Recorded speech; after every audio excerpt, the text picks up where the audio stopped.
New beginnings and new year and new jobs for many of us, and schools opening and nurseries reopening. Some are doing new setups and they want their teachers to do decorations for their classes. And there is something about UAE, when your manager wants to punish you, they'll tell you to decorate your class on your own. Your colleagues also are on their own side. Nobody can help you. You're going to do it on your own. How do you start? Many of my young teachers get overwhelmed. They are confused. They don't know what to do. Yay guys, we reached 100 subscribers and I couldn't do it without all of you. Thank you so much. Please continue to subscribe, like and share and comment. And thank you so much. Hi guys, you're welcome back to my YouTube channel. My name is Noella Taba and this is Little Nolly's Dream by Noella. Today guys, we're going to be talking about classroom decoration. What is needed, what you should do for classroom decoration, what you should need for classroom decoration. So please, we're just going to go into it without any hesitation. When you're doing a classroom decoration for the early years sector, when you're doing a decoration for early childhood education, you don't need any stressful things. Yes, people say that the work is too much because you need to cut, stick, design, color, paint, but it's fun. It's really fun. So the first thing that you should think of when you're doing a classroom decoration, you should consider their age. For 0 to 1 year, you're going to try to put something really baby stuff. There are baby-like designs that you can print out and paint, cut out. Check it on YouTube. There are very many types of designs. And the second thing is, if it's for 2 to 3 years or 4 to 5 years of age, you should know what to put in their classroom. No matter what, it's very important that you decorate your classrooms according to the age group. Is very, very important. The second thing is to consider the color. The color might be, you might want to use a rainbow color. You might want to use yellow and black. You might want to use pink and white. It just depends on what you really want your class to be like. The next one is the theme. This is the most important, even though I actually put it at the end or towards the end. It's the most important. You really need to consider a theme. Is your class the class of happy birds? So your theme is going to be birds. All your designs are going to fall on birds. If your theme is about buzzing bees, maybe your class is a class of bees, you should know what to do. Your class is a class of the jungle, maybe your class is jungle class, you should know what to do. The next thing you should consider is the size of the class. You shouldn't just pack up designs all over the classroom just because you've been given space and you've been asked to do designing or to do a decoration for your classroom. The next thing, at least after you're considering the size of your class, you should consider the shape of your class. If your class is that way that the outside door is next to the bathroom door, because most nurseries are designed where you have the main room, which is the classroom, you have a window pane close to the board for lighting, you have the door at the other side of the board, the door to the corridor or the outside, and then you have next to that door you have the door to the bathroom. So it just depends on your design, how it should be like and how you're going to position your classroom. I'm going to explain that at the end. So right now I'm just going to give us an example of what a classroom would look like using all of this.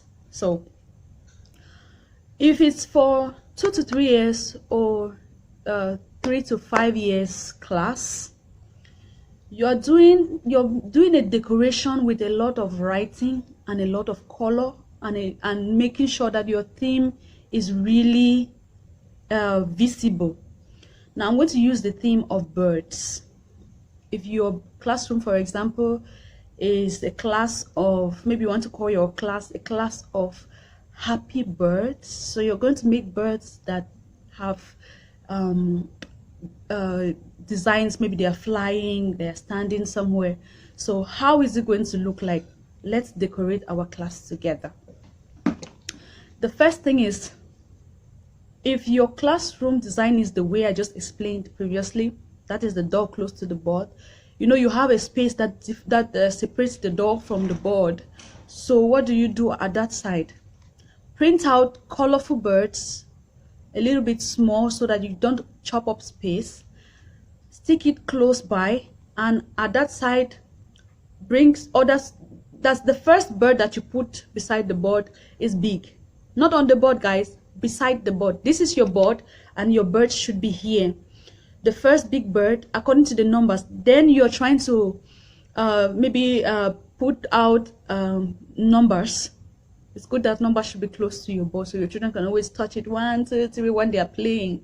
So you have the first bird, second, maybe to the 10th bird. So it's like you have a number of birds outlined from number 1 to number 10 close to the board in this manner. So what do? You get the birds stocked already from 1 to 10. It's a big bird. Then you print out maybe baby birds, and then you stick it close to number 1. This is a small bird here and number 1 is here. So it's like this: small bird and number 1. So you can do that for the numbers. Like this is the first bird, you do that small bird under number 1. The next big bird, you do 1, 2, 3 birds, or you do number 2 under it is a small 2 small birds, like that. You do that till the end. The other side of the board close to the window, that is where you do another one. Maybe you do letters, a bird carrying letter A, letter B, just design it. Or if you feel like the letters are so many that cannot take that space, why not do shapes? A flying bird under which they have a rope connected to a shape. Make sure your shapes are colorful. It's really important. You stick it there. Then the classrooms always have like 2 or 3 boards. The other boards are for decoration, but you have your own board which you use. That they're giving you an opportunity to either switch positions where you want to teach the children. So you can use the other 2 boards for decoration and then maintain your classroom section for board works and anything that concerns the board at the front. Then maybe at the side close to the window, that's already right after the other side of the board, which is close to the window. Now next after that window is another space. That space can have a board. On that board you might want to design a bird family, how a bird looks like in the jungle. Please guys, do stuff with papers. Get these cardboards, maybe of brown, and do sticks with birds hanging on it. Maybe on that board you want to do time. You know, we have this bird, the clocks that the birds come out telling the time. It's time when you set an alarm.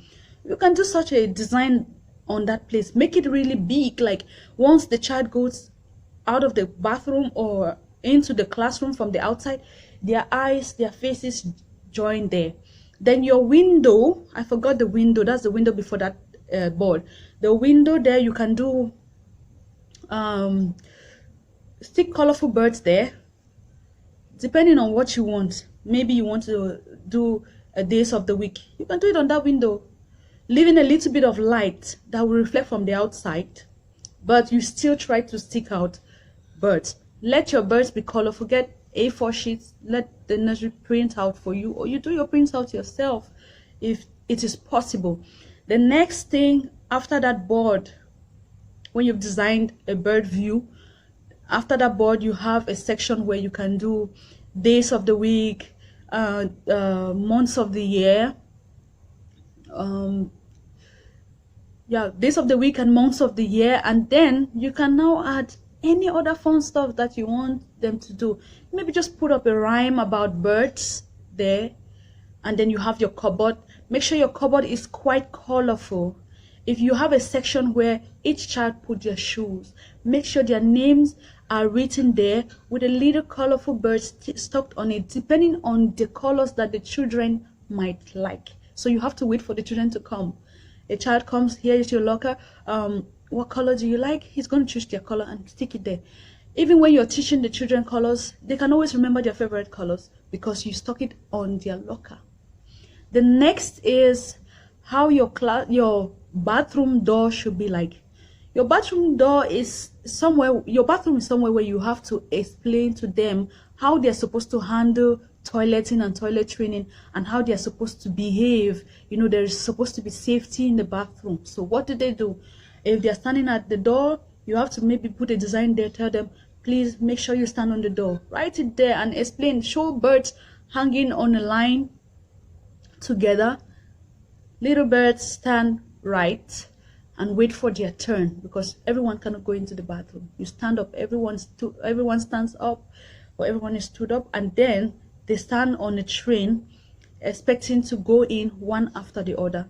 Explain to them like that. Let you have a set of rules you can explain to them when you're in the bathroom, using pictures so that they can really understand what it means, because those words don't mean anything to them. Even if you read it out to them, as long as they haven't yet gone through their phonics and learned how to read, it's going to be difficult for them. Even at that, they read so slow at that stage that you need to really explain everything to them. So that's it, guys. If you have any questions about how your classroom wants to look like, maybe some of you have already started working and they're still asking you to decorate every time. Some decorate within the week or every week, as depending on the theme of their classroom. Please just leave a message at our Gmail address, which is LittleNolly@gmail.com, or you send us a message on our website, or if you can't get to our website, just leave a message down in the comment section below. Thank you, and I will see you in my next video. Bye bye.